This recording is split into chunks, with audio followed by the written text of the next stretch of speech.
Before we get into today's story, be sure to like and subscribe. Thanks. Born almost exactly 100 years before H.H. Holmes ever stepped foot in his infamous murder castle outside of the Chicago World's Fair in 1893, Lavinia Fisher, with assistance from her husband John, would go on to enact one of the most mechanized and subversive series of murders early 19th century America would ever have the horror to play host to. Taking place within the confines of their 6-mile Wayfarer house located outside of Charleston, South Carolina, traps, dismemberment, poisoning, and their local celebrity status permitted Lavinia and John Fisher, two of post-revolution America's earliest serial killers, to enact their reign of terror undetected for what historians estimate was an approximately 20-year reign. However, despite her husband John being put on trial as equally culpable, it was the brutality, cunning, and madness of Lavinia Fisher that made her such an effective killer, and her story stand out from her husband's.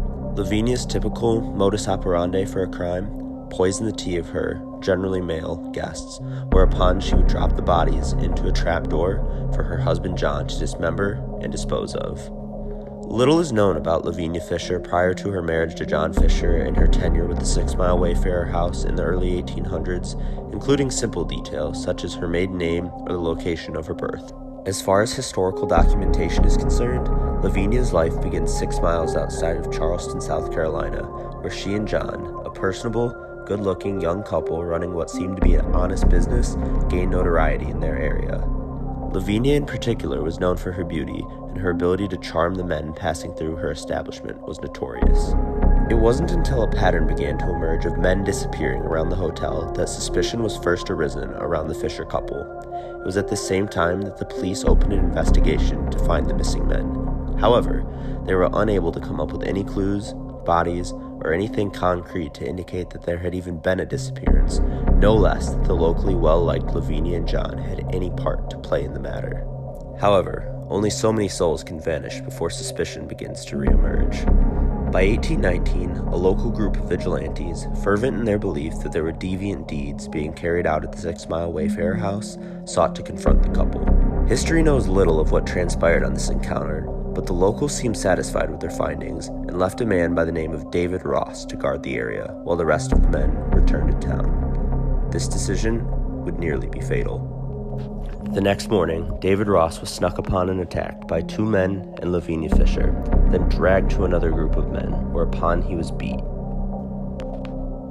En route to the beating, he looked to Lavinia for help, under the guise that surely a woman would have the empathy to stop his torment.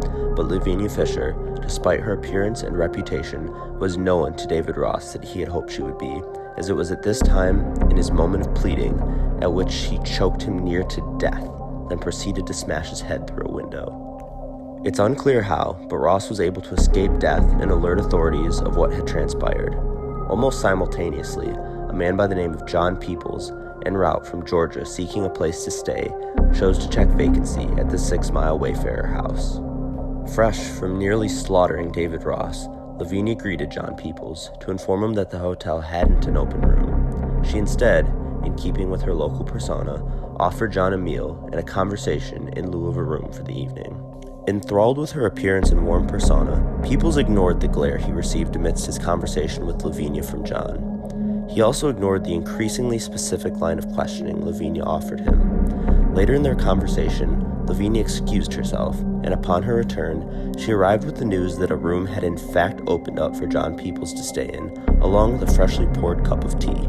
The tea was ironically least suspicious to John Peoples. He simply didn't care much for the taste and poured it out when Lavinia wasn't looking, as to not appear rude to the woman whom he had no idea was looking to end his life and discard his remains beneath the bed in his room. It actually wasn't until later that he became uncomfortable with the amount of information he had cheeringly disclosed, and he couldn't shake the glare he received from John Fisher throughout the duration of his conversation. John Peoples made the decision to sleep in the chair opposite the door of the room in order to keep a better eye on his now eerie-seeming environment. He eventually dozed off in the chair, only to be startled awake by a loud noise and the realization that the bed on which he was supposed to have laid had been sunken into a trap hole in the floor below.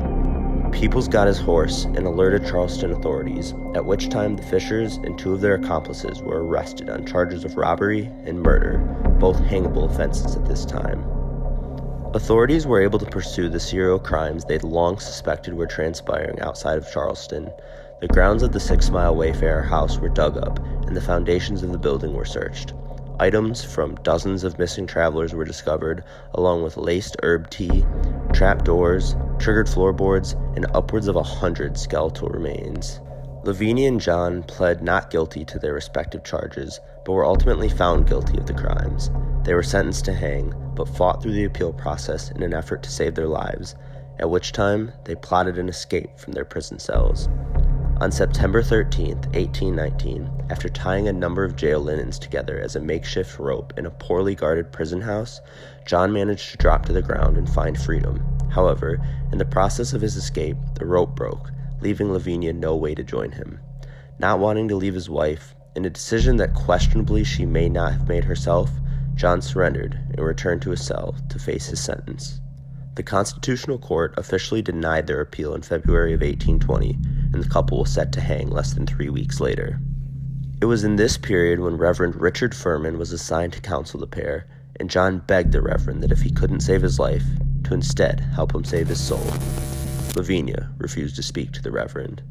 The morning of February 18, 1820 was devastating for John Fisher, who met his fate praying with the Reverend before an estimated crowd of 2,000 onlookers, and espousing, in the form of a written letter verbalized by Richard Furman, that he was an innocent man.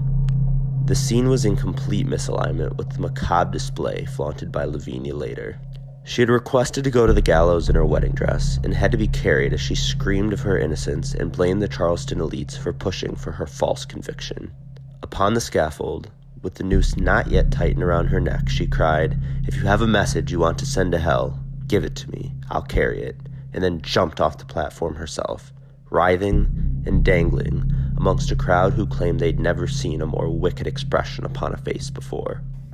Though the intricate details of the lives of both John and Lavinia Fisher have been primarily lost to history, the suspected scope of their crimes and their modus operandi in committing them served as a pseudo-precedent for many of the more notorious killers and crooks that would go on to proceed to enthrall the American public for centuries to come.